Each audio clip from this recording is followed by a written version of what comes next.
হে everyone, আসসালামু আলাইকুম। ঈদ মোবারক। আজকের ভিডিওতে আমি আপনাদের সাথে আমাদের চাঁদ রাত শেয়ার করব।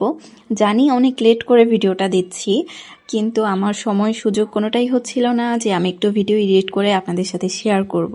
আসলে বাসার মধ্যে যদি মেইন মানুষটাই অসুস্থ থাকে তাহলে হচ্ছে সেইভাবে মুড আসে না কোনো কিছু সেলিব্রেট করার। তারপরও আমার ভাগ্নিদের জন্য, ওদের একটু মন ভালো করার জন্য শুধু এইটুকু করা। তো ফার্স্টে আমি একটু লাইটিং করে নিয়েছিলাম জাস্ট চাঁদ রাতের একটু ভাইব আনার জন্য। আসলে আমি ফেসবুকে দেখলাম সবাই চাঁদ রাত এত সুন্দরভাবে সেলিব্রেট করছে লাইটিং করে, তো সেখান থেকে ইন্সপায়ার হয়ে আমি একটু করা, বাট ওদের মতো আমি পারিনি। আমি যেভাবে পেরেছি সেভাবেই জাস্ট একটু করেছি। দেন আমি আমার ভাগ্নিদেরকে মেহেদি দিয়ে দিচ্ছিলাম। ওরা মেহেদি দিতে পেরে অনেক খুশি হয়েছে। আসলে ওদের ঈদের ড্রেস থেকেও ওরা মনে করে যে মেহেদিটা ওদের কাছে বেশি ইম্পর্টেন্ট। মেহেদি দিতে পারলেই হচ্ছে ওদের ঈদ হয়ে যায়।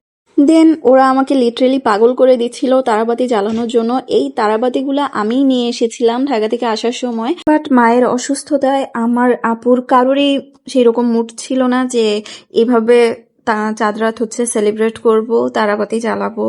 তো আমার ভাগ্নিরা তো এগুলা বুঝে না, ওরা হচ্ছে আমাকে জোর করছিল যে তুমি যেহেতু এনেছো আমরা এখনই এটা ফাটাবো, মানে সরি জ্বালাবো।